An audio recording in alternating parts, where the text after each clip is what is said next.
What if history has a missing chapter? Not in a library, but under the ocean. What if, somewhere on the seafloor, there's an armada that never came home? Hundreds of ships. Thousands of lives. A fleet ordered by an emperor who expected glory and got silence instead. And what if finding it wouldn't just be an archaeological win, but a shock that rewrites what you think you know about empires, technology, and how close the world came to changing course? You already know the kind of story this sounds like. A legend, a sailor's tale, something inflated over centuries. But then you start noticing how often this same shape appears in real records. An enormous navy, a political gamble, a sudden loss, and then an official forgetting. Consider how easy it is for the sea to erase. A wooden ship can vanish in weeks once it breaks apart. Iron can become a rust-stained shadow. Storms scatter cargo like confetti. Sand buries evidence like a slow-motion landslide. And yet, sometimes, the ocean preserves. It seals a moment in time. It hides it from looters. It protects it from sunlight and oxygen. A wreck can sleep for 2,000 years and still wake up with its story intact. Now add one more ingredient, a ruler with absolute power. Because emperors don't just command armies, they command memory. They decide what gets copied, what gets taught, what becomes common knowledge. And if an emperor launched a vast fleet and it failed, if it became an embarrassment or a threat to legitimacy, there's a simple solution. You stop talking about it, you punish the officials who mention it, you redirect resources, you let the sea keep the evidence. That idea sounds conspiratorial until you remember something uncomfortable. History is not the past. History is the past that survives. Start with the most famous forgotten fleet that isn't fully forgotten, the Mongol invasions of Japan in the 13th century. Kublai Khan launched massive expeditions across the sea. Contemporary sources describe storms destroying ships, and archaeology has backed up parts of it with anchors, weapons, and ship remains near places like Takashima. The Japanese idea of kamikaze, the divine wind, came from those events. A real empire tried to cross water with overwhelming force. And the ocean said no. Then jump back further. In 480 BCE, Xerxes of Persia ordered an invasion of Greece. His army marched, his navy sailed, and at Salamis, the Greek fleet turned the Persian advantage into chaos. The sea didn't just decide a battle. It shaped the future of Western politics, philosophy, and war. A few narrow straits, a few panicked ships, a different outcome, and the story you were taught becomes unrecognizable. Or think about the Spanish Armada in 1588. Not lost to a single fight, but to logistics, weather, and bad luck stacking up like dominoes. The wrecks still sit off Ireland and Scotland. Some were found, some remain. The myth and the reality both survive because the event was documented by multiple rivals and because the world kept talking about it. So when you hear whispers of an emperor's armada that vanished, the question isn't, can a fleet disappear? The question is, could it disappear so thoroughly that only hints remain? There are hints. Coins can show up where they shouldn't. Amphorae, those ancient shipping jars, can be found far from known trade routes. A ship's anchor can be discovered with no ship in sight, like a fingerprint without the hand. Sometimes coastal ruins suggest a sudden abandonment. Sometimes written sources mention ships were lost, but stay vague on numbers, routes, and blame, not because the writer didn't care, because the writer couldn't afford to be specific. And there's a psychological clue too. When states suffer a catastrophe, they often respond by controlling the narrative, not always through a grand plot, but through a duller weapon, bureaucracy, records misplaced, copies lost, reports simplified. The event becomes an awkward footnote. Now imagine you're in the ancient world. Communication is slow. Maps are uncertain. Storm forecasting is basically superstition. The sea is not a highway, it's a gamble.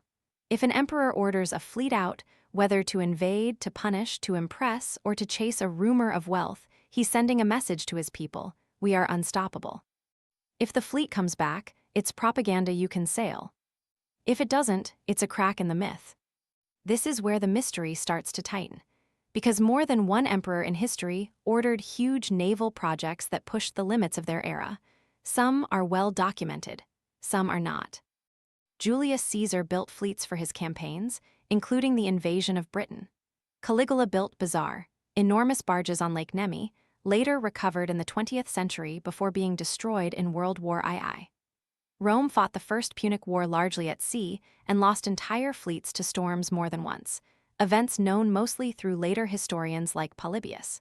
The Han dynasty expanded influence through land routes, but also had maritime trade. The Byzantine Empire fought naval wars constantly. China's Ming dynasty famously launched the treasure voyages of Zheng He in the 15th century with huge state-sponsored fleets. Those ships didn't vanish in a single disaster, but the program ended, and later policies reduced ocean-going projects. Political choices can shrink an ocean overnight. So where does the emperor's forgotten fleet fit? In the gaps. In the places where we know an empire had motive, wealth, and shipbuilding capacity, but the narrative suddenly becomes thin. There are real cases where archaeology has already surprised experts. In 1900, sponge divers found the Antikythera shipwreck off a Greek island, loaded with statues and luxury goods. Inside was the Antikythera mechanism, an ancient geared device that changed how people think about Greek engineering. That wreck didn't just add objects to a museum. It shifted the story of technology. In 2015, underwater archaeology at Thonis Heracleion, a submerged ancient Egyptian city near the Nile Delta, revealed temples, statues, and ship remains, showing how coastlines and ports can literally sink out of history. The city wasn't a myth. It was a drowned chapter. And at Uluburun, a late Bronze Age shipwreck off Turkey, archaeologists found a cargo so rich, copper, tin, glass, ivory, that it became a snapshot of international trade around 1300 BCE. One ship, one moment, a whole network revealed. Now scale that up. If a fleet went down, especially near a coast, near a choke point, near a storm corridor, it could leave a debris field large enough to spot with modern sonar and magnetometers. And if found, it could answer questions that texts can't. What kind of ships were they, really? What was their cargo? Were they warships or transports? Who was on board? Did they carry weapons, tribute, settlers, horses, siege equipment? The material evidence could confirm or contradict centuries of assumptions. And the implications get wild fast. A lost fleet could reveal an empire attempted a major invasion that officially never happened. It could show trade connections earlier than believed. It could prove technological capabilities, like advanced hull design, standardized components, or navigational tools, were present long before they're supposed to be. It could even expose political scandal, a commander who defied orders, or an emperor who exaggerated success. This is where you start looking at scholars who have wrestled with how fragile the record is. Historians of antiquity constantly point out that we're working with incomplete sources, often written long after events, often biased, often copying earlier works we no longer have. Archaeologists, especially underwater archaeologists, have argued for decades that the seafloor is one of the last great archives. People like George Bass, often called a pioneer of underwater archaeology, helped turn shipwreck hunting into careful science.